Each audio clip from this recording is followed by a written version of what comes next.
Sam, congrats and well played. Can you sum up your feelings after the game and how big a boost is that ahead of the World Cup to be in? Yeah, I mean, obviously they're a great team, so it's always nice to put in a good team performance and beat a top team, but we've got to take everything with a grain of salt before the World Cup. It's about building on our performances and where we can get better. So, of course, it feels really nice right now and we will enjoy it tonight. But, it's just one step in the journey to the World Cup.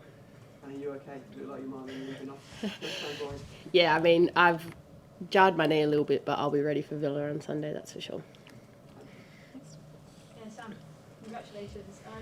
You say there about sort of enjoying it tonight and not thinking too much ahead, but how much that sort of confidence boost and how much momentum can you get from a victory like this against obviously, European champions?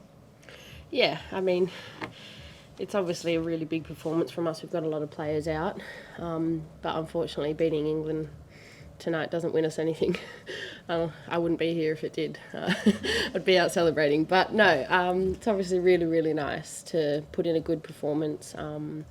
We've had some up and down performances over the last couple of months, so to finish out tonight before we go home before the World Cup, it's really nice, and they're a really good team. So a lot of girls haven't played a team like this and players as good as these players, so it's a big performance for us as a team, but some players played great today individually too. Sorry, just over here, please. Yep. Just kind of talk us through your goal, I suppose. The pitch was very heavy, around about that centre back position. So did you kind of smell blood before getting the goal? Honestly, I thought the ball was going to get to me without the bounce, without Leah touching it, but the wind kind of was swirly all night, so just had to pray on it. Obviously, as a striker, that's kind of what you do. You have to hope that someone makes a mistake, and just had to make sure I was there. And once I saw that it was kind of floating, I kind of knew that there was going to be a miscommunication between the two, and fortunately for me, again, it went well. So was there any question about your fitness to... You're always going to play tonight. We've read these stories that you might have an injury or be carrying an injury. What's the score? Nah, no injury. Look, I've had a big few months. I've got a bit of a sore foot, but it was about the bigger picture. There's a World Cup coming.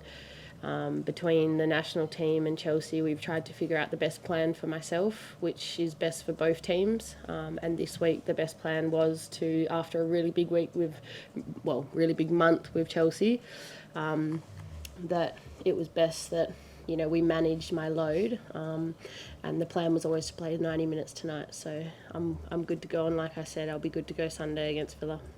3 more questions for Sam.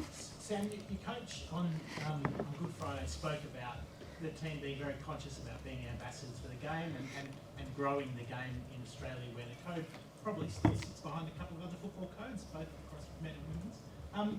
What sort of does a win like this do when people are waking up this morning in Australia to see the score? What does it do for the game back home? It does a lot. I mean, England's such a footballing nation that when people wake up and see that the Matildas have beat England, it's big news.